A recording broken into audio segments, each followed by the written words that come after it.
Hola a todos y todas, bienvenidos a mi canal Enfermero Dietista. Soy Alejandro López y en este vídeo voy a hablar sobre la alimentación para escalada en roca. El vídeo se va a dividir en 4 puntos. Primero, fisiología de la escalada.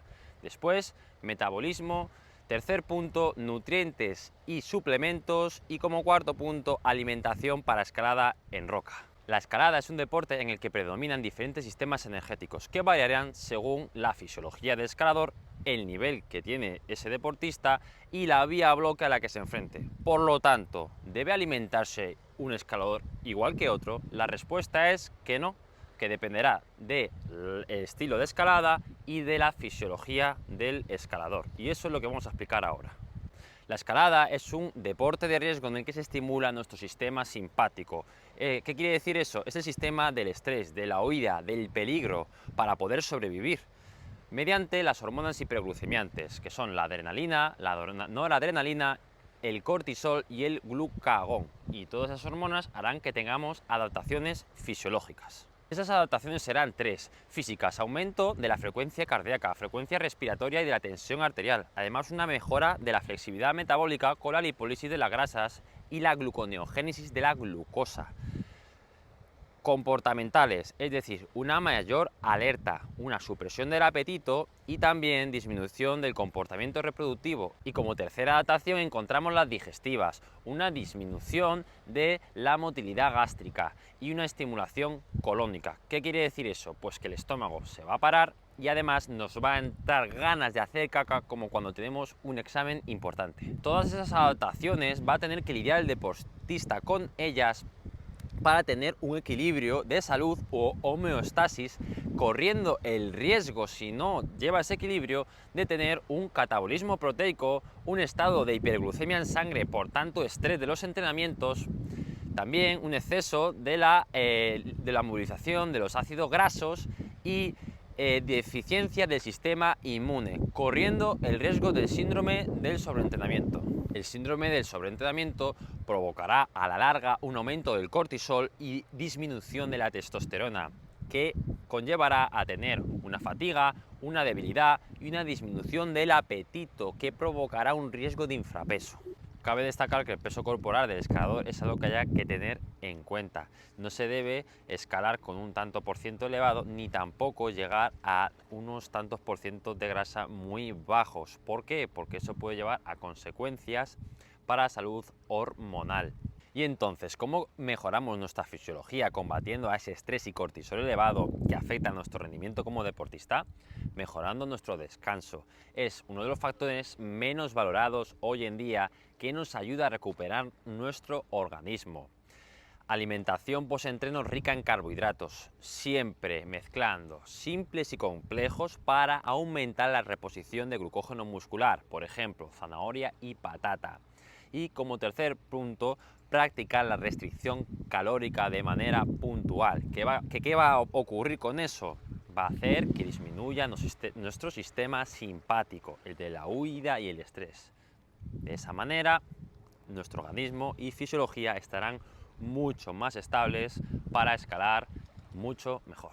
Beneficios de la restricción calórica serán muchos para nuestra salud. Tener una mejora de la composición corporal, también de descanso del sistema digestivo, y además evitaremos tener enfermedades evitables que son como el síndrome metabólico producidas por esa resistencia a la insulina, es decir, habrá una mejora de la sensibilidad a la insulina. La escalada implica un gran desgaste metabólico en nuestro organismo, teniendo que tirar de las reservas de glucógeno, grasas e incluso pudiendo llegar a un catabolismo proteico. Por ello, habrá que conocer bien nuestro organismo para salir a escalar en roca. ¿Por qué? Porque hay mucho más estrés y demanda energética que en los rocódromos. De esa manera habrá un mayor rendimiento en la escalada.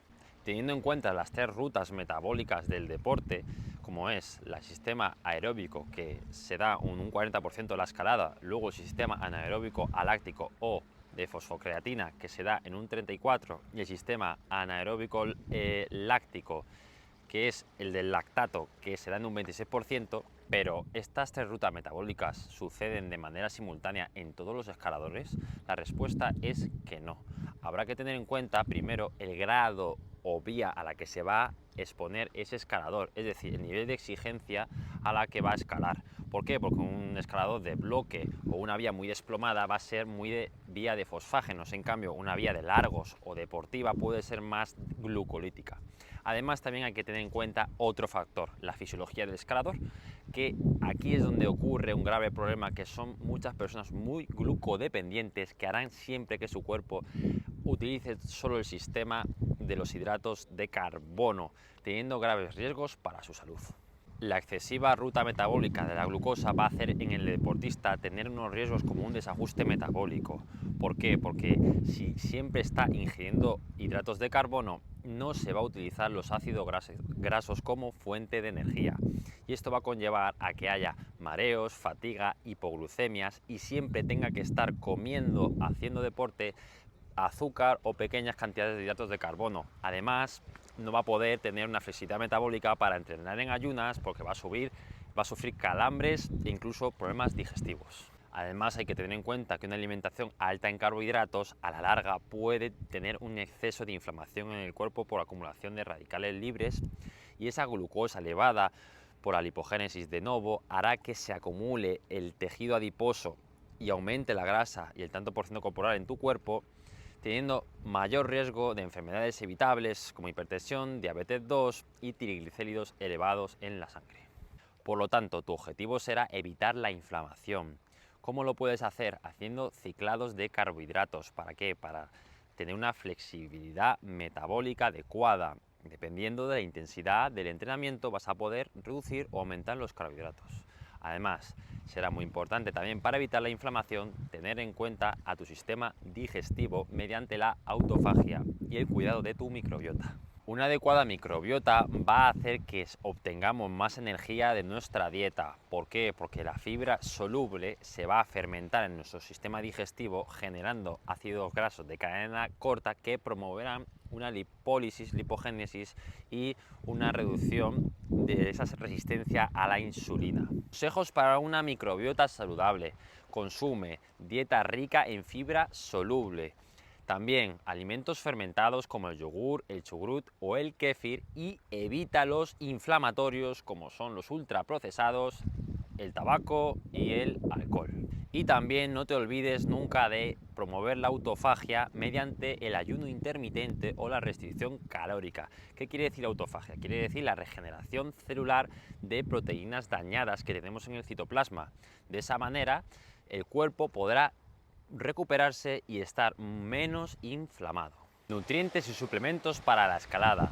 Teniendo en cuenta lo hablado anteriormente en el vídeo, para evitar ese exceso de inflamación, un riesgo del síndrome de sobreentrenamiento y otros problemas asociados a el estado de nuestra fisiología, tendrás que conocer los siguientes nutrientes y utilizarlos de manera responsable, como son los estimulantes, como la cafeína, el té verde, y también en modo suplemento que mucha gente utiliza, como es pastillas de cafeína, ¿no? O geles.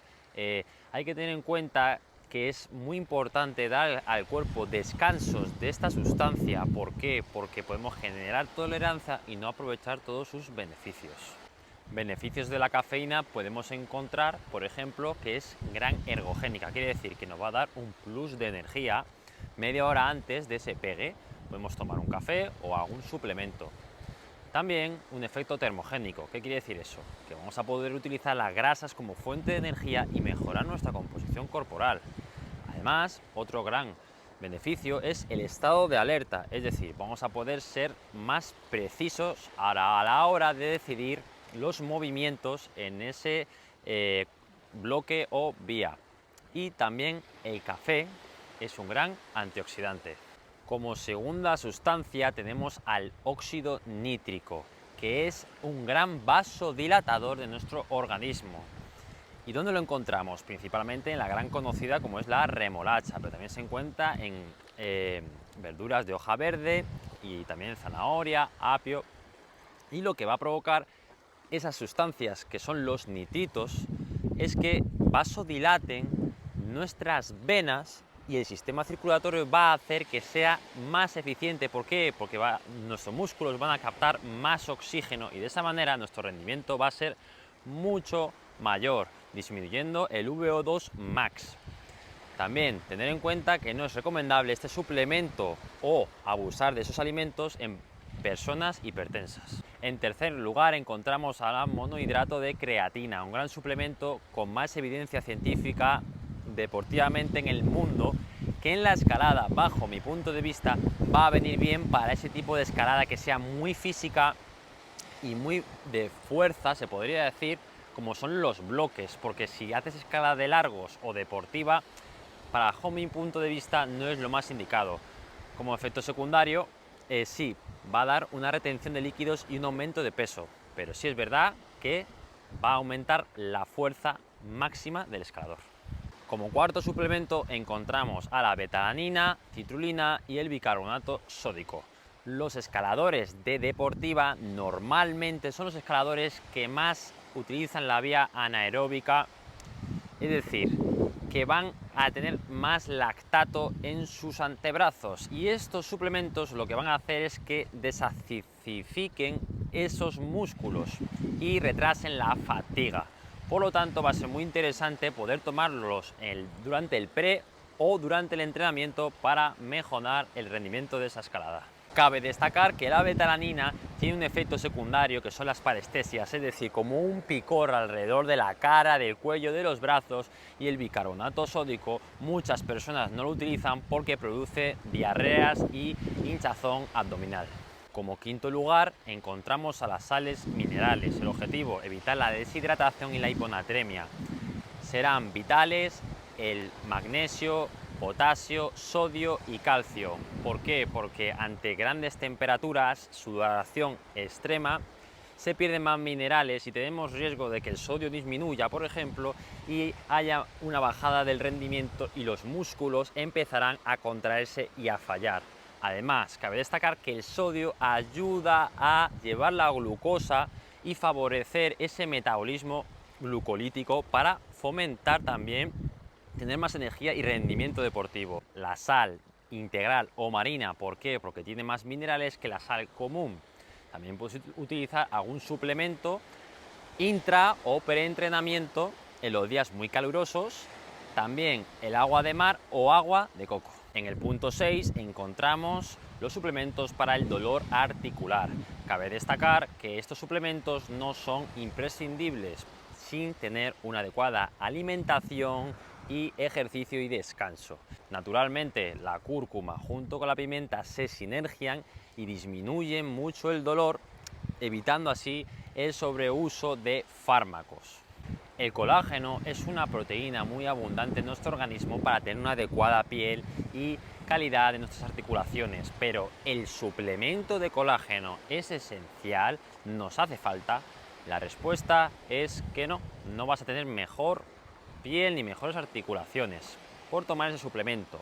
Lo que tienes que hacer para generar más colágeno es tener una vida activa, exponerte al sol, tomar suficiente vitamina C, y de esa manera generarás más colágeno. Como séptimo punto voy a dar un golpe sobre la mesa. De nada sirve tomar suplementos si luego nos atiborramos a guarrerías o tener malos hábitos. La dieta es lo primero que hay que mejorar. Por lo tanto, si consumes alimentos ultraprocesados o tóxicos que generen inflamación en tu organismo, como son el azúcar, las chucherías, el alcohol, el tabaco, todo eso va a hacer que haya más inflamación y que tu cuerpo no se recupere y decaiga tu rendimiento deportivo. Como octavo nutriente encontramos las grasas. No engordan las grasas, engordas tú. Las grasas son esenciales. ¿Qué quiere decir? Que necesitamos de la dieta omega 3 y omega 6. Tienen gran función para una adecuada función hormonal de nuestro organismo y transportadoras de las vitaminas. Como inconveniente de las grasas habrá que tener en cuenta que son muy palatables, es decir, que nos van a gustar mucho y si nos pasamos podemos ganar peso y aumentar nuestra composición corporal de grasa y afectar nuestro rendimiento. Además, se digieren lentamente, por lo que hay que reducirlas en el periodo preentrenamiento. Puedes suplementarte con omega 3 si lo quieres, o tomar algas o pescados azules, y también otro tipo de grasas como son las carnes semillas, frutos secos, aceite de oliva, el coco o el aguacate. Según la clasificación encontramos las grasas saturadas. Son muy importantes cuando estamos en una alimentación baja de carbohidratos. ¿Por qué? Porque quitamos los carbohidratos, que son una gran fuente energética, y las grasas saturadas, como podemos encontrarlas en el coco, en el huevo, nos van a ayudar a tener más energía, pero nunca aumentéis vuestras grasas saturadas con una alta cantidad de carbohidratos. ¿Por qué? Porque vais a aumentar esa lipogénesis de novo con riesgo de aumentar grasa abdominal y mayor resistencia a la insulina. Dentro de las grasas insaturadas encontramos dos clasificaciones: monoinsaturadas, que no son esenciales, lo podemos encontrar en el aceite de oliva o en las nueces, por ejemplo, y las poliinsaturadas, que son esenciales porque nuestro cuerpo no lo puede fabricar, como son el omega 3 y el omega 6. Pero ¿qué ocurre en esta sociedad? Que hay un gran desbalance en cuanto a cantidades, porque ingerimos muchísimo más omega 6 que omega 3, y eso a la larga provoca más inflamación en nuestro organismo. Existe un gran desbalance en esas cantidades de omega 6, omega 3 en nuestra sociedad, que es un 20:1, cuando debería ser un 3:1 o 1:1. ¿Y cómo aumentar esas cantidades? Con los omega 3. Podemos encontrar el omega 3 en nutrientes como es el DHA y el EPA en pescados azules, mariscos y algas. Y el ALA siempre de origen vegetal, como son aceites de linaza, de girasol, nueces, semillas de chía y lino. Pero ¿qué ocurre? Que no se va a absorber y aprovechar siempre todo ese omega 3 de esa fuente vegetal. Como noveno nutriente tenemos las proteínas, que son esenciales. Los aminoácidos van a hacer que nos recuperemos de los entrenamientos tras ese desgaste del tejido musculoesquelético y también del tegumentario. La piel sufre mucho en la escalada por el rozamiento con la roca. Por ello, recuperarnos de los entrenamientos será clave con las proteínas. En el caso de los veganos, habrá que incluir un alto contenido en leucina y también suplementarse con la vitamina B12.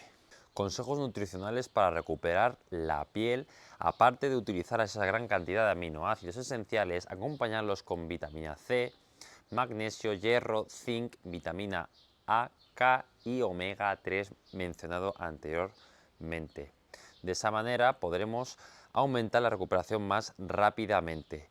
También podemos aumentar las proteínas intraentreno con aminoácidos ramificados que ayudan también a llevar esa glucosa como fuente energética a los músculos. También un suplemento de proteína, ya sea de suero de leche o de legumbres, siempre sin edulcorantes para no dañar el sistema digestivo.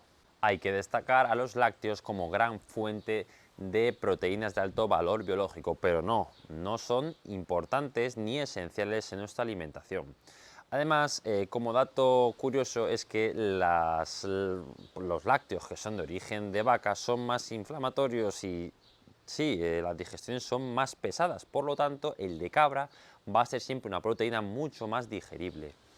Cabe destacar que llevan triptófano, es decir, son alimentos que nos van a ayudar a tener esa segregación de melatonina y serotonina y ayudar a descansar. Como décimo nutriente encontramos la fibra, que realmente no es digerible, pero es algo a tener muy en cuenta porque es muy importante para nuestra salud digestiva y alimenta a esos microorganismos que tenemos en el sistema digestivo. Además, también nos ayuda a tener mayor saciedad y controlar esa gran ansiedad o picoteos o atracones que nos pueda dar la alimentación, como ocurre en Occidente. Consejo nutricional sobre la fibra: pues que tiene algo negativo, nos puede dar pesadez, nos puede dar lentitud y gases si nos pasamos en cantidad. No será recomendable aumentar la fibra las 2 comidas por lo menos antes de la escalada.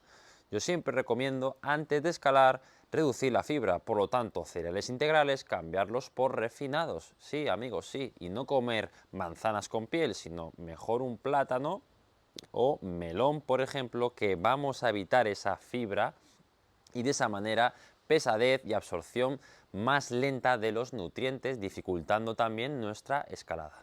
Y pasamos al último nutriente, Los hidratos de carbono, la principal fuente de energía de los deportistas, pero ¿más es mejor? Pues la verdad es que no. Son un nutriente que tienen una limitación, que es el vaciado gástrico y también la velocidad de absorción en el intestino.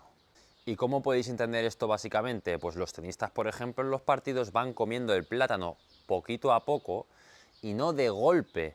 ¿Por qué? Porque el vaciado gástrico va a ser mayor, más rápido si ingieres un trocito de plátano.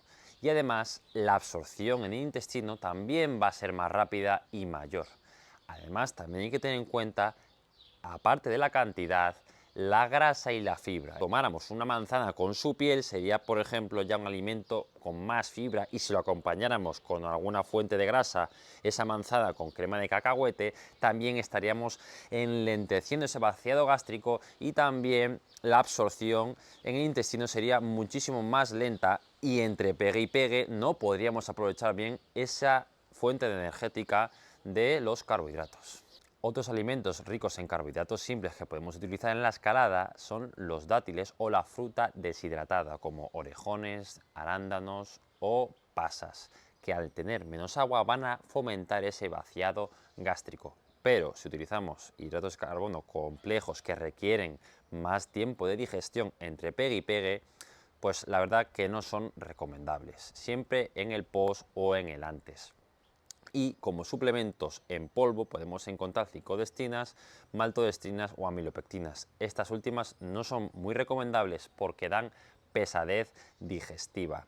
También en formato gel de glucosa y fructosa, y a mí el producto estrella, que es un procesado, y el mejor de todos, que es la miel cruda. Los hidratos de carbono serán imprescindibles para los entrenamientos de alta intensidad, pero si estamos en entrenamientos que sean de moderada o leve intensidad, podemos prescindir de ellos y utilizar más grasas en nuestra alimentación.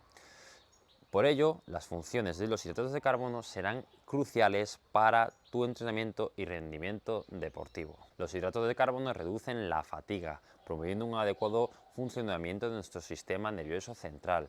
También son anticatabólicos, ¿qué quiere decir? Que previenen tener una pérdida de masa muscular y tener un adecuado glucógeno muscular. Y además promueven el metabolismo del calcio. ¿Por qué? Porque hay una homeostasis del calcio para tener una adecuada contracción muscular. La compleja conexión entre la glucosa y el ejercicio viene dada por las hormonas hiperglucemiantes de las que habíamos hablado al principio: glucagón, catecolaminas y la gran insulina. ¿Por qué? Porque la escalada en la que te vas a superar va a generar que haya esas hiperglucemias y que en esos casos los hidratos de carbono complejos no serán los más adecuados. ¿Por qué? Porque los descansos serán cortos y ahí vendrá bien introducir los carbohidratos simples y dejaremos los complejos para escaladas más cómodas donde no se involucren esas hormonas hiperglucemiantes. En esos casos, pues sí, en las escaladas de baja intensidad podremos introducir un rice cake, unas tortas de arroz o incluso un poquito de pasta. Tenemos que tener en cuenta que no todo el mundo es igual respecto a las hormonas. ¿Por qué? Porque va a hacer que esa demanda de hidratos de carbono varíe en función de dos grandes situaciones, como es el síndrome metabólico, que va a provocar mayor resistencia a la insulina, y también el ciclo menstrual de la mujer. La restricción calórica en el caso de la mujer puede ser peor que la del hombre y empeorar su composición corporal. ¿Por qué? Porque la mujer tiene menos testosterona y menos masa muscular que el hombre, y además tiene el ciclo menstrual que va a alterar mucho su vida, el sistema hormonal. Por lo tanto, habrá que tener en cuenta en qué fase se encuentra la mujer para poder o no aumentar los carbohidratos. Exceso de estrés crónico, alto ejercicio y baja disponibilidad energética puede promover a que la mujer tenga un tanto por ciento de grasa muy bajo, corriendo el riesgo de que no funcione adecuadamente su sistema hormonal y llegando a poder tener amenorrea. Entonces, si eres mujer, tendrás que tener en cuenta tu ciclo menstrual para poder ingerir más carbohidratos dependiendo en el momento que te encuentres, por lo que si estás en la fase folicular después de la menstruación, podrás comer más carbohidratos al tener mayor sensibilidad a la insulina, pero luego en la fase lútea ahí cambia totalmente el ciclo de las hormonas y tendrás menor sensibilidad, por lo tanto en esos casos será mejor aumentar las grasas y además corregirás esas ansiedades que se tiene en esas fases por los alimentos ricos en carbohidratos muy hiperpalatables. Cabe destacar que las mujeres, solo por el hecho de ser mujer, no tienen por qué comer menos que los hombres. Es una cuestión de superficie corporal. A más masa muscular, más demanda energética tendrá tu organismo y no tienes por qué restringir los carbohidratos para poder tener menor tanto por ciento de grasa corporal y pensar que vas a escalar mejor, porque vas a tener muchos riesgos para tu salud como anovulación, amenorrea y ese síndrome del sobreentrenamiento del que hemos hablado anteriormente. Además, las mujeres tienen una gran desventaja respecto al hombre. ¿Por qué? Porque no pueden captar la misma hemoglobina y tienen menor volumen sanguíneo. Todo ello, junto con la menstruación, va a conllevar a que necesiten una alimentación más rica en nutrientes que fomenten la captación del oxígeno, como el hierro, la vitamina B12, el ácido fólico, minerales y grasas para tener una buena membrana celular y evitar todos esos riesgos que pueda sufrir la mujer en su organismo y en su rendimiento deportivo. Pero entonces, ¿los hidratos de carbono son imprescindibles para la escalada? Pues depende de tu objetivo. Si tu objetivo es mantenerte y disfrutar, realmente no son tan imprescindibles. ¿Por qué? Porque los hidratos de carbono es el único macronutriente que no es esencial. ¿Por qué? Porque nuestro cuerpo genera glucosa a partir de la neoglucogénesis. Pero si eres un deportista que te quieres superar tus límites, los hidratos de carbono te van a ayudar. ¿Por qué? Porque aumentan la capacidad glucolítica y van a hacer que tengas un mayor rendimiento en tus entrenamientos. Eso sí, siempre no hay que consumirlos porque pueden generar una inflexibilidad metabólica. También tienes que utilizar las grasas como fuente energética para tener mejor flexibilidad metabólica. Los hidratos de carbono serán adecuados para altas intensidades, pero ¿qué ocurre? Que esas personas que siempre los ingieren, da igual la intensidad que sea o sin tener unas progresiones u objetivos, pues que al final están siempre ingiriendo en el antes, en el durante y en el después muchas cantidades de hidratos de carbono y no los utilizan como fuente energética y se acumulan como grasa en el tejido adiposo alrededor del abdomen. Y con ello además van a tener más ganas de picoteos durante el entrenamiento, de carbohidratos simples, mareos, hipoglucemias y un riesgo de prediabetes o incluso diabetes 2 a la larga. Por lo tanto, esa inflexibilidad metabólica será algo que tendrás que tener en cuenta si te ocurre esto y tendrás que empezar a reducir esos carbohidratos y aumentar más las grasas. De esa forma, los cuerpos cetónicos en tu sangre aumentarán y comenzarás a tener mejor sensibilidad a la insulina. Un deportista que tiene una buena sensibilidad a la insulina utiliza tanto las grasas como los hidratos de carbono. De esa forma, su entrenamiento y su rendimiento será mucho mayor y su salud también se verá reflejada en ello. Habrá que tener en cuenta también nuestro sistema digestivo. ¿Por qué? Porque si estamos escalando y hacemos grandes cantidades de ingestas, va a hacer que nuestras digestiones sean mayores y eso también crea una demanda energética. Por lo tanto, lo suyo y lo adecuado sería hacer pequeñas ingestas, como hemos mencionado anteriormente, para que no repercuta en nuestro entrenamiento. Por lo tanto, será clave tener una adecuada flexibilidad metabólica conjuntamente teniendo en cuenta esa demanda energética de los entrenamientos para que todo el rendimiento de nuestra escalada sea favorable. Además, tendremos que tener en cuenta la digestión durante el entrenamiento de la escalada. ¿Por qué? Porque también genera una demanda energética. Si son ingestas muy grandes, va a hacer que haya una mayor demanda energética y puede repercutir en el entrenamiento. Por lo tanto, lo adecuado será pequeñas ingestas para que no repercutan en el entrenamiento. De esa forma, tendremos en cuenta nuestra flexibilidad metabólica junto con la demanda energética global del entrenamiento para que sea una escalada adecuada. Y ya para cerrar este último punto, quédate con esta frase para meditar. No siempre entrenas igual, pues tampoco tienes por qué comer siempre igual. Y con ello damos paso a la última parte del vídeo. que comer escalando en roca, que lo voy a dividir en dos partes: entrenamiento de baja intensidad y entrenamiento de alta intensidad. Para los entrenamientos de baja intensidad, la alimentación podría empezar siempre sin alimentos, es decir, en ayunas. ¿Por qué? Porque de los días anteriores ya hemos cargado suficiente glucógeno muscular y tenemos reservas energéticas para poder hacer ese entrenamiento de baja intensidad. Además, que va a mejorar nuestro perfil lipídico hacer entrenamiento en ayunas y promueve también la lipólisis de los ácidos grasos, es decir, mejora el entorno también de nuestra composición corporal. Por lo tanto, en ayunas sería una gran opción hidratándonos bien de agua media hora, una hora antes, junto con un estimulante, puede ser un té verde o café. Luego, en el intraentrenamiento será clave sobre todo la hidratación con agua de alta mineralización, también con sales minerales.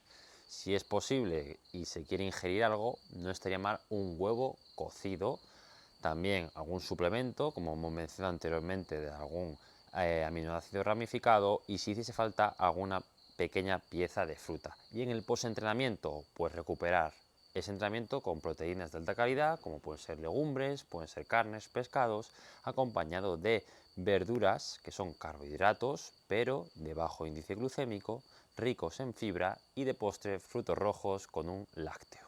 Para un entrenamiento de alta intensidad hay personas que sí requieren ese entrenamiento hacerlo en ayunas, pero para mí no es lo más recomendable. En ese caso, si lo haces en ayunas, no estaría mal en el intraentrenamiento a esas 45 horas, hora y media después, si sigues entrenando, meter algún carbohidrato simple de fácil absorción, como sea un poco de plátano, un poquito de miel o algún suplemento de carbohidrato, como hemos mencionado anteriormente, para facilitar ese transporte de glucosa a el músculo y que no decaiga el rendimiento. ¿Por qué? Porque cuando dormimos y vamos a entrenar en ayunas, sigue el cuerpo utilizando esa demanda de glucosa para regenerar nuestro cuerpo y organismo mientras dormimos. Por lo tanto, llegamos a los entrenamientos de alta intensidad con depósitos menores de glucógeno.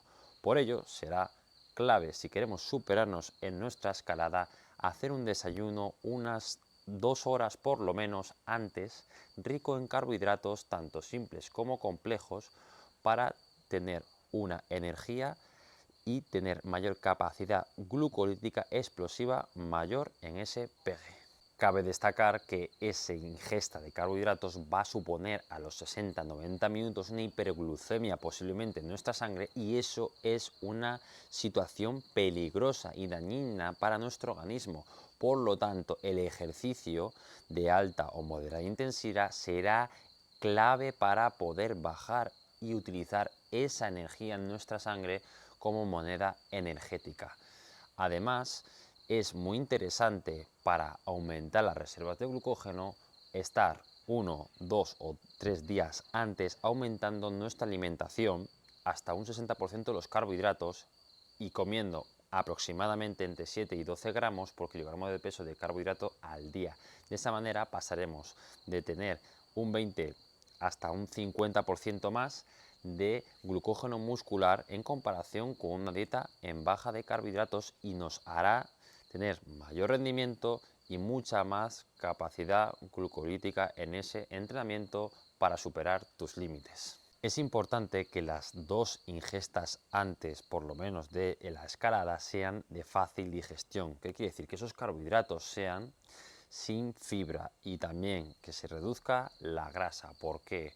Porque si tomamos cantidades altas en fibra, como hemos mencionado anteriormente, podemos tener problemas digestivos y de enlentecer la absorción de esos nutrientes. Por lo tanto, los carbohidratos, si son refinados, serán mejor absorbidos antes del entrenamiento. Por ejemplo, harina de arroz, podemos tomar algún pan blanco o alguna torta de arroz junto con un poco de pavo o crema de cacahuete, y también a evitar será la lactosa. ¿Por qué? Porque la lactosa se digiere muy lentamente a pesar de tener unas buenas proteínas de alto valor biológico, pero no va a ser interesante justo antes de entrenar.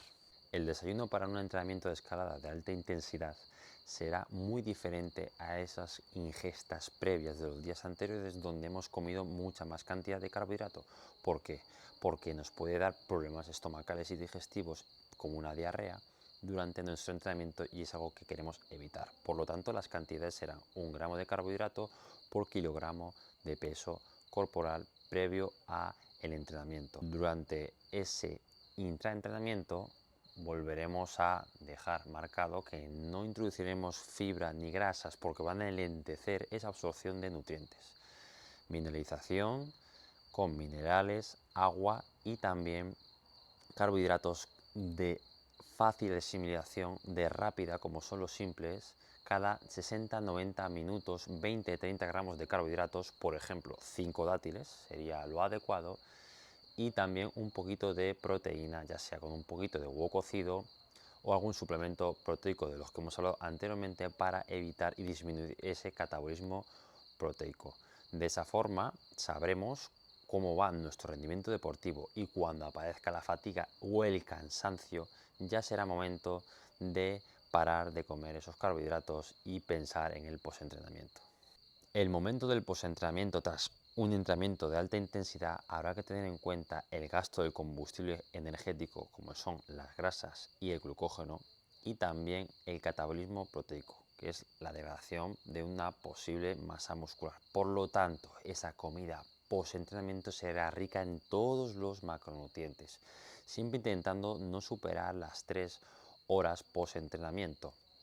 Y habrá que tener en cuenta que los días posteriores, 24 hasta 48 horas después, son los momentos para reponer ese glucógeno muscular perdido y los entrenamientos tendrán que ser de menor intensidad, pues también si nos pasamos no vamos a poder recuperarnos porque también van a generar una demanda de glucógeno.